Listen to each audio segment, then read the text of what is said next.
இன்றைக்கி எங்கள் வீட்டில் இடியாப்பம் எப்படி தயாரிப்போம் அப்படிங்கிற வீடியோ தான் உங்கள் ஸ்க்ரீனில் தெரிஞ்சிட்ருக்கு. இடியாப்பத்துக்கு நாங்கள் ஸ்டூ செஞ்சு சாப்பிடுவோம். முதல்ல ஒரு பேனை ஹீட் பண்ணிவிட்டு 1 கப் அரிசி மாவுக்கு 2 கப் தண்ணி அப்படிங்கிற விகிதத்தில் நாங்கள் எடுத்துகிட்டு 2 கப் தண்ணியை நான் பேனுக்கு சேர்க்குறேன். இதே கப்பால் 1 கப் அரிசி மாவு நான் அளந்து வச்சுருக்கேன். ஸோ பேனில் தண்ணியை சேர்த்துட்டு நம்ம சேர்க்குற குவான்டிட்டிக்கு தேவையான அளவு உப்பு சேர்க்குறேன்.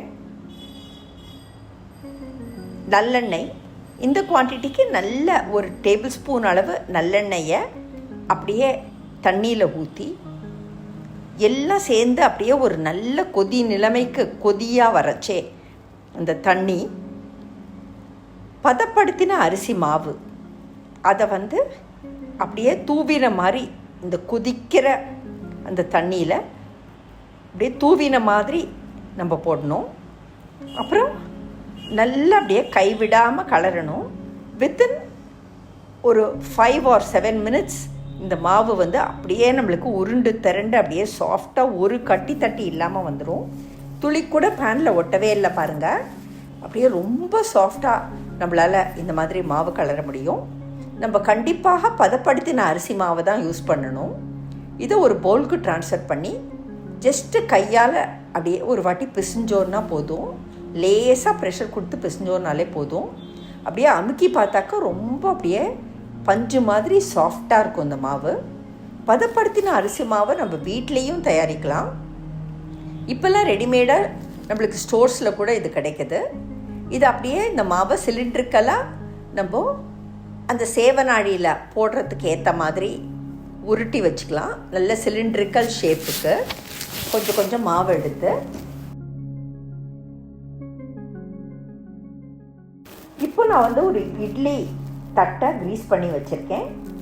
அந்த இடியாப்பம் புழியக்கூடியதான அந்த நாழியையும் அப்படியே எண்ணெய் போட்டு க்ரீஸ் பண்ணி வச்சுருக்கேன். நல்லெண்ணெய் போட்டு அப்படியே க்ரீஸ் பண்ணி வச்சுருக்கேன்.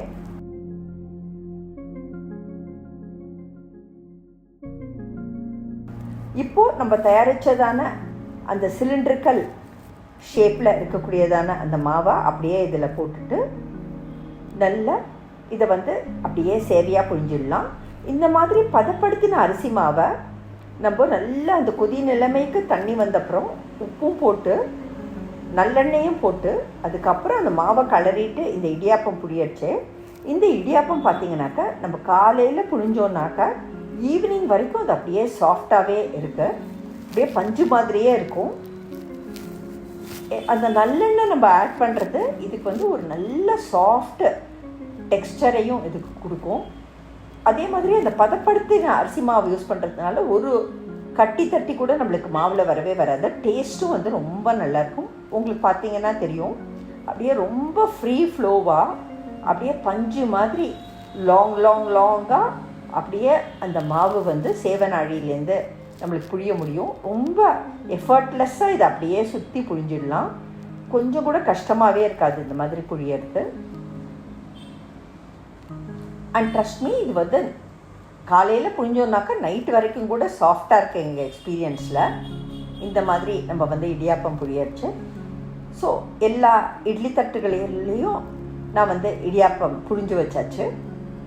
இப்போ நான் இதை ஒரு எலக்ட்ரிக் குக்கரில் ஸ்டீம் பண்ண போகிறேன்.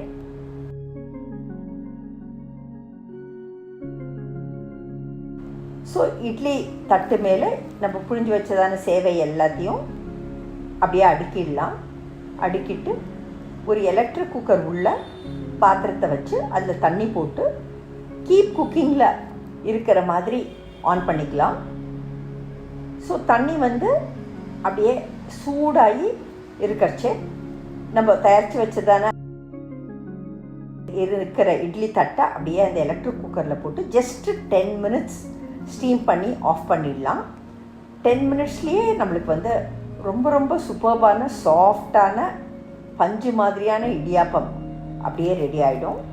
எங்கள் வீட்டில் இடியாப்பத்துக்கு ஜென்ரலாக ஸ்டூ செய்வோம். வெஜிடபிள் ஸ்டூ தயாரிப்போம். வெஜிடபிள் ஸ்டூ எப்படி தயாரிக்கிறது அப்படிங்கிற வீடியோவும் நாங்கள் போட்டிருக்கோம். நீங்கள் பார்க்கலன்னா போய் பாருங்கள்.